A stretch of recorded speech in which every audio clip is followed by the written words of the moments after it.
حمید کی سورہ حشر جو میں نے اس کی ایک آیت مبارکہ آپ کے سامنے پڑھی جس میں اللہ نے فرمایا لوگو یہ جو میرا رسول ہے یہ جو میرا نبی ہے مصطفیٰ یہ جو کچھ تمہیں دے اس کو پکڑ لو اس کو لے لو نہیں فَخُذُوهُ اس کو بولو یا پکڑ لو اور جس چیز سے روکے منع کرے اس سے رک جاؤ یہ کون کہہ رہا ہے اللہ یعنی رسول جو دے اسے پکڑ لو جس سے روکے اسے رک جاؤ اس سے رک جاؤ اس کا مطلب ہے کسی نبی نے ہم کو نماز دی ہم نے پکڑ لی کسی نبی نے توحید دی کہ وہ ایک ہے کوئی بندہ مجھے کھڑا ہو کے دکھائے نا اوپر سے لے کے آج تک کسی صحابی کا قول لے آئے کوئی ایک بندہ مجھے دکھاؤ جو کہے کہ میں نے اللہ کو دیکھ کے اسے ایک ماننا ہے وہ اللہ تو نہ عقل میں آتا ہے نہ خرد میں نہ فہم میں نہ شعور میں آتا ہے وہ تو ہماری عقل خرد میں سما ہی نہیں سکتا تو 1400 سالوں میں ایک مانتے چلے آ رہے ہو اور کس کے کہنے پہ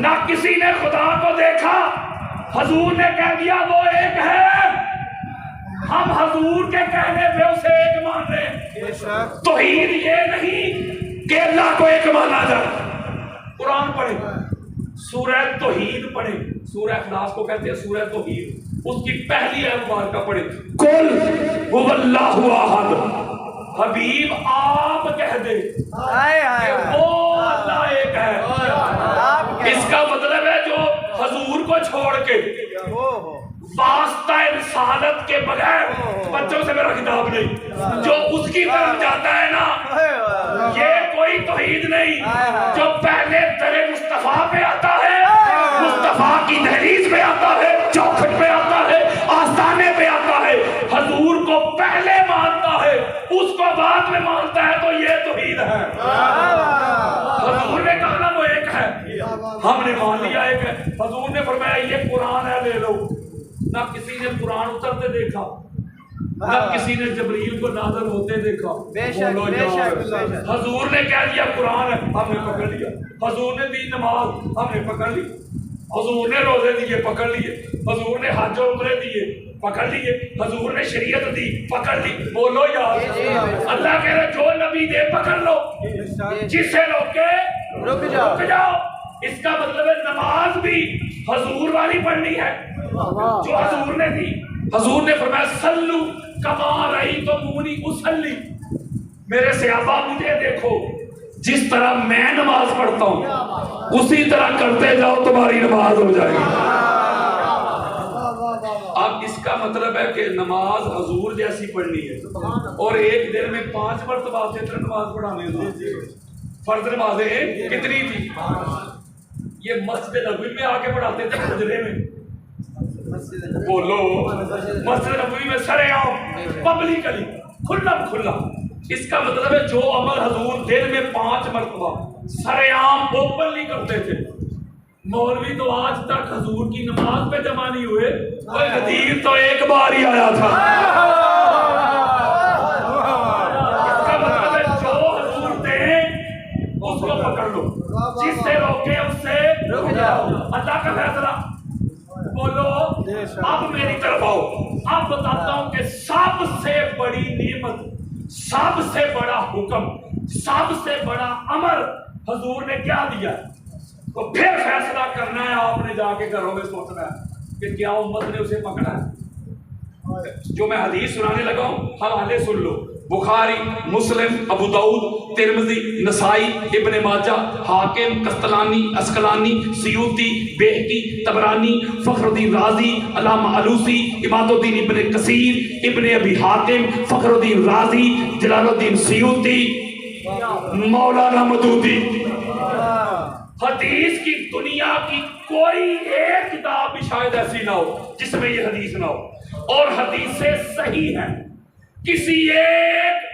امام اسماء اور رجال نے اسی بھائی اس پہ جرا نہیں کی اعلیٰ درجے کی حدیث اور اسی ایک حدیث کے میں نے 150 ترک بیان کیے انٹرنیٹ پہ میرا نام لکھے علامہ یاسین قادری اور پورا لیکچر آئے گا. میں نے ایسے کتابیں اٹھا کے ایسے دکھائی ہیں اس ایک حدیث کے 150 طرق. چاہے کوئی اہل تشیع ہے, چاہے کوئی بریلوی ہے, چاہے کوئی رضوی ہے, چاہے کوئی دیوبندی ہے, چاہے کوئی اہل حدیث وہابی ہے, کسی مائی کے دار نے آج تک اس حدیث کو ضعیف نہیں کہا. اعلیٰ درجے کی حدیث ہے. توجہ میرے طرف رکھنی ہے. حضور علیہ السلام نے آخری حج کیا, زندگی بھر کی ساری کمائی نظروں کے سامنے. یہ فَخُذُوهُ پہ میں خطاب کر رہا ہوں. فَخُذُوهُ جو نبی دے اسے پکڑ لو, لینا نہیں, پکڑنا. ابھی میں پریکٹیکل کر کے بھی دکھاؤں گا کہ پکڑنا کسے کہتے ہیں. ذرا توجہ میرے طرف رکھنی ہے. ساری زندگی بھر کی کمائی حضور کے سامنے, 1.25 لاکھ راؤنڈ اباؤٹ کم و بیش حضور علیہ السلام کے آل کمپینینز سارے صحابہ حضور کی نظروں کے سامنے, پہلے سے لے کے آخر تک, بڑے سے لے کے چھوٹے تک, حضرت ابوبکر سے لے کے حضرت بلال تک, سارے صحابہ سامنے. میرے اور آپ کے پیارے آقا نے ایک خطبہ دیا, آخری خطبہ, the last address of the Holi profit حضرت محمد پیس بی اپان ہم, آخری خطبہ. میرے آقا نے فرمایا سنو, تم ماں کو جا کے منڈیوں میں بیچتے تھے, میں نے ماں کے قدموں کے نیچے جنت رکھ دی. تم بیٹی کو پیدا ہوتے ہی دفن کرتے تھے, میں نے تمہاری بیٹی کو تمہارے لیے رحمت کر دی. تم شراب پیتے تھے, شراب کو میں نے بین کر دیا. تم کعبے کا پہنا طواف کرتے تھے, کعبے کو میں نے عبادت گاہ کر دیا ہے. ذرا سی بات کہ تم ایک دوسرے کو قتل کر دیتے تھے, میں نے تم کو بائی بائی کر دیا. تم غریب کو, کمزور کو, مسکین کو, یتیم کو دبا کے رکھتے تھے, میں نے غریب کو امیر کے ساتھ کھڑا کر دیا ہے. ایک حصہ میں کھڑے ہو گے محمود و یاس, نہ کوئی بندہ رہا نہ کوئی بندہ نواز, بندہ و صاحب و محتاج و غنی ایک ہوئے. تیری سرکار میں پہنچے تو سبھی ایک ہوئے. میں تم کو سنوار کے, تم کو نکھار کے, تم لات منات کی پوجا کرنے والے تھے, ستاروں کی پوجا کرتے تھے, چاند کی پوجا کرتے تھے, سورج کی پوجا کرتے تھے, آپ کو خدا بنائے بیٹھے تھے, اور لات منات کو, بتوں کو تم خدا بنائے بیٹھے تھے. میں نے تمہیں توحید کا تصور دیا ہے, تم کو نماز دی ہے, تم کو روزہ دیا ہے, تم کو حج دیے ہیں, تم کو عمرے دیے ہیں, تمہارے کردار کو سنوارا ہے, تمہاری گفتار کو سنوارا ہے, تم کو علم دیا ہے, تم کو فہم دیا ہے, تم کو ادراک دیا ہے, تم کو شعور دیا ہے, تم کو فنون دیے ہیں, تم کو فنون دیے ہیں, اور تمہیں انسان بنایا ہے. تمہیں انسان بنا کر اب میں جا رہا ہوں. اور کدھر مر گئے وہ مفتی جو کہتے حضور ایویں چلے گئے, وہ ایویں گئے, وہ مسجد کا امام نہیں جاتا, اس کا بھی نائب امام ہوتا ہے. وہ ایویں گئے, وہ پرنسپل نہیں جاتا, اس کا بھی وائس پرنسپل ہوتا ہے. آج میری طرف تجھے بتاؤں, ایویں نہیں گئے, اس امت کو ہادی اور مہدی دے کے گئے ہیں.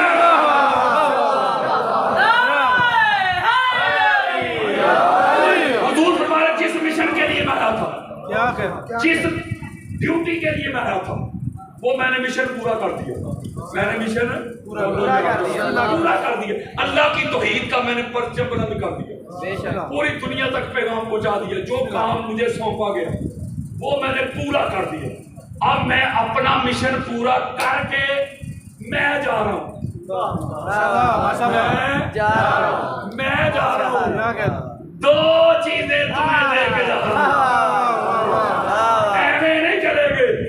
ایویں کس قوم کو چھوڑنا تھا, وہ جو ابھی مچور بھی نہیں ہوئی تھی. بچوں سے میرا خطاب نہیں, اللہ کرے کہ تیرے دل میں اتر جائے میری بات. وہ ایسی قوم جو ابھی مچور ہی نہیں ہوئی تھی, وہ جن کو ماں باپ کے رشتے کی بھی خبر نہیں تھی, بہو کے رشتے کی خبر نہیں تھی, اور ممانی کے رشتے کی خبر نہیں تھی, وہ بھی مچور امچور تھی. تو ایسی قوم کو ان کے حال میں چھوڑ جاتے نا. میرے آقا فرما رہے میں جا رہا ہوں, تمہیں 2 چیزیں دے کے جا رہا ہوں. ایک جملہ کہنا ہے, میں نے آپ سے پوچھنا ہے, یہ حضور خطاب کن سے کر رہے تھے, مجھ سے اور آپ سے؟ بولو اللہ سلامت رکھے آپ کو سن رہے ہیں. یعنی سامنے صحابہ تھے نا, بولو مجمع صحابہ کا, یعنی حضور صحابہ سے مخاطب تھے, صحابہ سے خطاب ہو رہے ہیں نا. یعنی صحابہ کا حضور کہہ رہے ہیں میرے صحابیوں میں جا رہا ہوں, تم کو دو چیزیں دے کے جا رہا ہوں. اگر میرے جانے کے بعد دونوں کو پکڑ لو گے, میں نے بھی وہی جملہ دینا ہے حدیث سے, ذرا توجہ میں رکھیے, اگر پکڑ لو گے تو تم میرے بعد گمراہ نہیں ہوگے. یا ایھا الناس انی قد ترکت فیکم ما ان اخذتم, وہی جملہ فخذوہ ما ان اخذتم بہ لن تضلوا کتاب اللہ وَإِتْرَاتِ أَهْلَ بَيْتِي وَفِي رِوَایَةٍ إِنِّي تَارِكٌ فِيكُمُ الثَّقَلَيْنِ وَفِي رِوَایَةٍ إِنِّي تَارِكٌ فِيكُمْ أَمْرَيْنِ وَفِي رِوَایَةٍ إِنِّي تَارِكٌ فِيكُمْ خَلِیفَتَيْنِ. میرے آقا فرماتے ہیں لوگوں میں جا رہا ہوں, دو چیزیں تمہیں دے کے جا رہا ہوں, میرے جانے کے بعد دونوں کو پکڑ لینا, دونوں کو تھام لینا. یا رسول اللہ اگر دونوں کو پکڑ لیں گے, دونوں کو تھام لیں گے تو ملے گا کیا؟ فرمایا لن تضلوا بعدی, پھر میرے جانے کے بعد اگر دونوں کو پکڑ لو گے تو تم گمراہ نہیں ہو سکتے. اور فرمایا وہ ثقلین ہیں, کائنات سے بھاری اور وزنی ہیں, ایک سے بڑھ کر ایک ہے. اور فرمایا وہ خلیفتین ہیں, وہ دو خلفاء ہیں, اور ایک میں فرمایا وہ امرین ہیں, دو امر ہیں, دو حکم والے ہیں. ایک کا تعلق خدا کے ساتھ ہے, دوسری کا تعلق اس کے مصطفیٰ کے ساتھ ہے. نہ خدا کی نسبت سے منہ موڑنا, نہ میری نسبت سے تعلق توڑنا. خدا کی نسبت خدا کا قرآن ہے اور میری نسبت میری اہل بیت ہے. ابھی یہ بات شروع ہوئی ہے, آگے آگے دیکھیے ہوتا ہے کیا. حضور فرما رہے ہیں تم کو قرآن اور اپنی اہل بیت دے کے جا رہا ہوں, ان کو پکڑنا ہے, قرآن کو اور اہل بیت کو. یعنی یہ ثقلین ہیں, اگر ان کو پکڑ لو گے, ان کو تھام لو گے, لن تضلوا, تم کبھی بھی گمراہ نہیں ہوگے, کبھی بھی گمراہ نہیں ہو سکتے. حکیم صاحب ذرا ایک منٹ ادھر آئیے. یہ دو چیزیں پکڑی ہوئی حکیم صاحب, دونوں ہاتھوں میں مائک اور وائر پکڑی ہے کہ نہیں؟ اسے کہتے ہیں پکڑنا. کیا کیا ہوا ہے؟ یہ بچوں سے بنا کتاب نہیں, یہ پریکٹیکل دیر. یہ کیا کیا انہوں نے؟ پکڑا اس. اب میں اگر یہ تیسری چیز دوں گا ان کو, کسی کو شوق ہو کہ تیسری بھی پکڑے, تو تیسری کو پکڑنے کے لیے دونوں میں سے ایک کو چھوڑنا پڑے. دونوں میں سے, ابھی توجہ دونوں میں سے ایک کو چھوڑنا پڑے. اگلا نقطہ سمجھے, توجہ ذرا میری طرف. یہ دونوں پکڑی ہیں, اگر تو یہ چیزیں ہوں گی چھوٹی, مطلب جیسے یہ وائر چھوٹی ہے, یہ مائک چھوٹا ہے, تو تیسری بھی ساتھ میں آگے پکڑے, آگے کہ نہیں. یعنی اگر یہ ہو چھوٹی چیزیں ہوں چھوٹی تو تیسری کو پکڑنے کی گنجائش ہے؟ بولو یار ہے. حضور فرما رہے نہیں, دونوں ثقلین ہیں, کائنات سے دونوں بدلی ہے. پتہ چلا مولوی قرآن اور اہل بیت کو پکڑنا ہے تاکہ تو صاحب ایمان بن جائے. اگر تجھے شوق ہے نا قرآن اور اہل بیت کو چھوڑ کے یا ان کے ساتھ کوئی تیسری چیز کو پکڑنے کے لیے, تو تیسری کو پکڑے گا تو یا قرآن کو چھوڑنا پڑے گا یا اہل بیت کو چھوڑنا پڑے گا. اگر قرآن کو چھوڑے گا پھر بھی منکر, اگر اہل بیت کو چھوڑے گا پھر بھی منکر.